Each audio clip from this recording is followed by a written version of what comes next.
Should you accessorize your SKS? Here is a 1994 or so Norinco. That's when I bought it.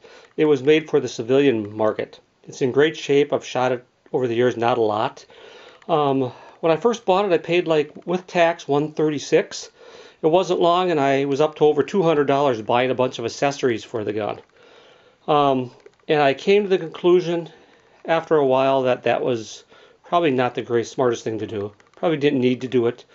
You can get, here's a fixed 30-round magazine. I bought one of those fixed so it would stay legal. I found out that when I was shooting off a bench, it I had to raise my sandbags way up. It kind of got in the way. I didn't really need it. A better deal was to buy a bunch of stripper clips. These 10 round, and there's no more reliable magazine for the SKS than the 10 rounder that comes on it. I've never had a failure to fire with it.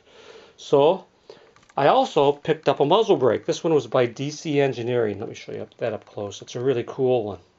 Heavy, 30 bucks I think it cost me. All it does is add extra weight to an already heavy for caliber gun. You don't need it. Had to have a bayonet, spike bayonet that came with the, or it didn't come with the gun. My gun didn't have a spike bayonet. But people said they make a great monopod out in the field. All it is, folks, unless you're expecting to be charged by the enemy, it's just a lot of extra weight added to the gun. What I did do, I put the stock extender back here. I can shoot the gun just fine without it, but this improves length of pull, and it's got a hole in the back, so you could fit in the cleaning kit. That was worth the $7.50 I paid. Right here, I didn't have aging eyes then, I do now. I went with this Williams peep sight. Try to get that to show a little bit. Can't really get it. It's not a real robust sight, but in all the years I've had it on the gun, it's never changed zero. I like it. It's like a 1-power scope on your gun. I think it was, for an older person, it's a good deal. If you're younger and you can see the sights that come with the gun, they're tougher, and I would just leave them in place.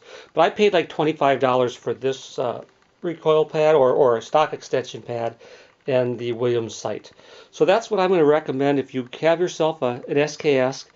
Forget the high capacity magazines, just get a lot of stripper clips, they're fast.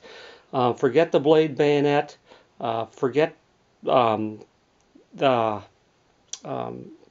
synthetic stocks. You improve the length of pull with this, and this stock is just fine. You don't need that stuff. Keep the gun as simple as possible. I think after years of shooting guns and shooting the SKS, not a lot with this particular gun, but years of shooting, I think with the SKS, less is more. See you later.